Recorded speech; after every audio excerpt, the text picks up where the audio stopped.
अस्सलाम वालेकुम dear student. जैसे कि आज का जो हमारा टॉपिक है वो है आरबीसीज एनीमिया एंड पॉलीसीथीमिया। आपको पता होगा कि हमने ब्लड फिजियोलॉजी स्टार्ट की है। तो इससे पहले हमारा जो लेक्चर था वो था composition and function of blood पे, और जो हमारा आज का दूसरा लेक्चर है ब्लड फिजियोलॉजी का वो है आरबीसीज एनीमिया एंड पॉलीसीथीमिया पे।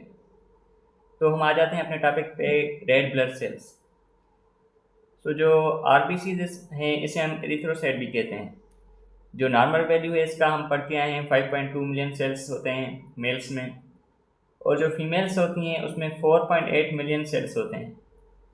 अभी जो नंबर होता है मेल्स में ज़्यादा क्यों होता है, फीमेल्स में कम क्यों होता है, इसका भी एक रीज़न है। हम बुक में पढ़ेंगे, उसमें एक क्वेश्चन है कि why R B C count increase in males. Males में जो है वो आर बी सी का काउंट क्यों इंक्रीज होता है। आपको पता होगा कि मेल्स में जो टेस्टोस्टेरोन हार्मोन होता है, जो मेल हार्मोन्स होता है, तो टेस्टोस्टेरोन जो होता है वो इंक्रीज करता है मेटाबॉलिज्म। जब मेटाबॉलिज्म इंक्रीज होगा तो उसकी वजह से ऑक्सीजन की कंजप्शन जो होती है वो इंक्रीज होती है। अब ऑक्सीजन की कंजप्शन इंक्रीज होगी तो हाइपोक्सिया होगा, यानी बॉडी को एडिक्वेट ऑक्सीजन नहीं मिलेगी। जब हाइपोक्सिया होगा तो उसकी वजह से इरिथ्रोपोइटिन जो है हमारा वो इंक्रीज होगा और आरबीसी काउंट इंक्रीज होगा, यानी टेस्टोस्टेरोन इंक्रीज हुआ जिसकी वजह से आरबीसी इंक्रीज हुए। तो मेल्स में यही रीज़न है कि मेल्स में जो होता है आरबीसी यानी रेड ब्लड सेल्स का जो काउंट होता है वो ज़्यादा होता है फीमेल्स से, because of the testosterone hormone. और आप ये भी याद रखें कि वेरिएशन जो होती हैं आरबीसी काउंट में वो डिफरेंट चीज़ों की वजह से होती हैं। जब हम हाई एल्टीट्यूड पे जाएंगे तो आरबीसी का काउंट जो है वो इंक्रीज़ होगा, और उसके अलावा जब हम एक्सरसाइज करते हैं तभी भी इंक्रीज होगा आरबीसी का काउंट ड्यूरिंग एक्सरसाइज।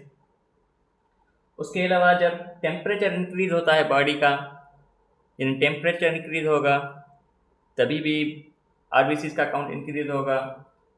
और अगर ऑब्स्ट्रक्टिव लंग डिजीज, इंशाल्लाह हम वो रेस्पिरेटरी जो पैथोलॉजी है उसमें या रेस्पिरेटरी मेडिसिन में पढ़ेंगे, एक रेस्ट्रिक्टिव लंग डिजीज होती हैं, एक ऑब्स्ट्रक्टिव लंग डिजीज। तो जो ऑब्स्ट्रक्टिव लंग डिजीज है उसमें भी इंक्रीज होता है आरबीसी का काउंट। और जब ऑक्सीजन टेंशन जो है वो इंक्रीज हो जाता है, क्योंकि ऑक्सीजन जब कम हो जाती है तो हाइपोक्सिया होता है जिसकी वजह से इंक्रीज होता है। पर हाई ऑक्सीजन जो ज़्यादा हो जाएगी जब, तब आरबीसी का काउंट डिक्रीज होगा। ठीक है, जैसे हाइपोक्सिया हमने पढ़ा। हाइपोक्सिया क्या है, ऑक्सीजन जो एडिक्वेट ऑक्सीजन होती है वो बॉडी को नहीं मिलती, जिसकी वजह से आरबीसी काउंट इंक्रीज हो जाता है। पर जब ऑक्सीजन ज़्यादा होगी तब आरबीसी का काउंट जो होता है वो डिक्रीज हो जाता है। तो अब हम आ जाते हैं फंक्शंस ऑफ ब्लड, यानी फंक्शंस ऑफ आरबीसीज।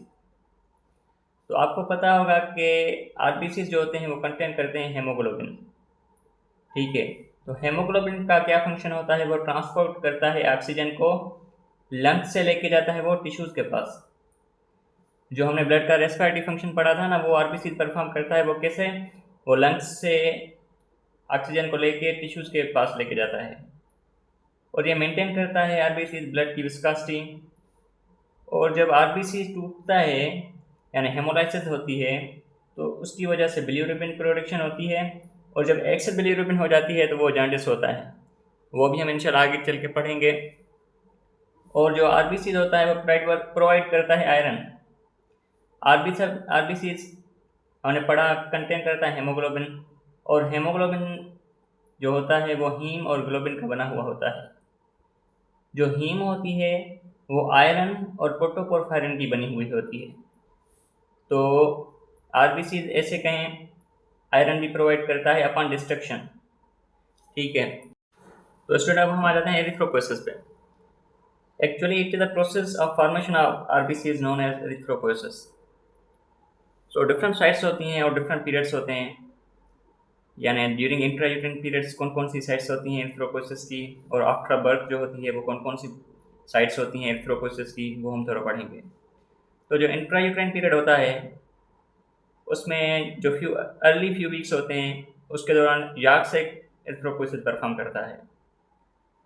और जो मिडिल ट्राइमेस्टर होता है ड्यूरिंग प्रेगनेंसी, तो लिवर, स्प्लीन और लिम्फ नोड्स जो होते हैं वो एरिथ्रोपोइसिस को परफॉर्म करते हैं। और जो लास्ट मंथ होते हैं यानी डिलीवरी से पहले वाले, उसके दौरान जो बोन मैरो होता है वो परफॉर्म करता है एरिथ्रोपोइसिस।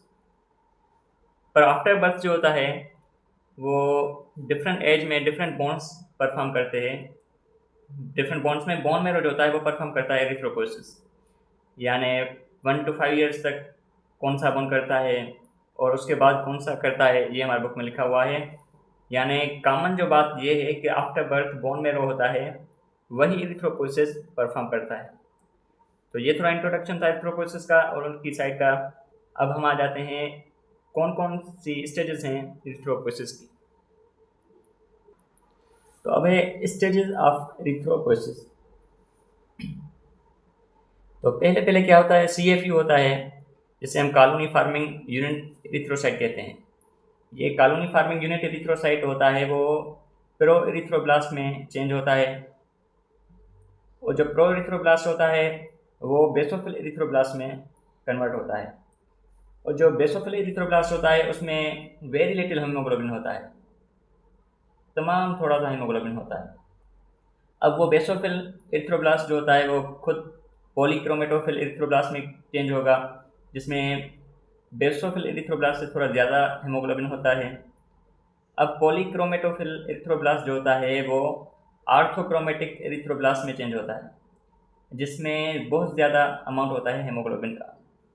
अब वो रेटिकुलोसाइट में चेंज होगा, और फिर रेटिकुलोसाइट जो होता है वो एरिथ्रोसाइट यानी मैच्योर आरबीसीज में कन्वर्ट होते हैं।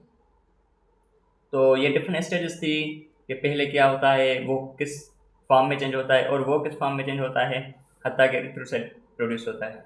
और आप ये भी याद रखें कि जो रेटिकुलोसाइट्स होते हैं वो फिल्ड होते हैं 34% हीमोग्लोबिन, यानी रेटिकुलोसाइट में 34% हीमोग्लोबिन होती है। ठीक है, तो डिफरेंट फैक्टर्स होते हैं जो एरिथ्रोपोइसिस को इंक्रीज करते हैं। प्रोटीन्स होते हैं, विटामिन B12 होते हैं, फोलिक एसिड होते हैं, विटामिन C होती हैं या इंट्रिंसिक फैक्टर्स होते हैं, और हार्मोन्स होते हैं।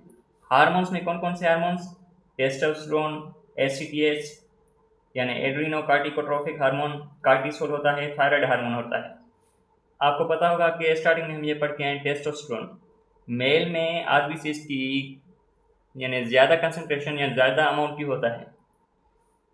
तो मेल में हम पहला क्वेश्चन था, तो due to testosterone hormone the RBCs count increase in male than female. तो ये सारा हमारा जो था वो आरबीसीज पे था, एरिथ्रोपोइसिस पे था, उसकी डिफरेंट स्टेजेस और कौन कौन से फैक्टर्स होते हैं जो एरिथ्रोपोइसिस को इंक्रीज करते हैं। तो इसके बाद इंशाल्लाह हम एनीमिया पे आएंगे, पॉलीसिथिया में पे आएंगे और WBC पे।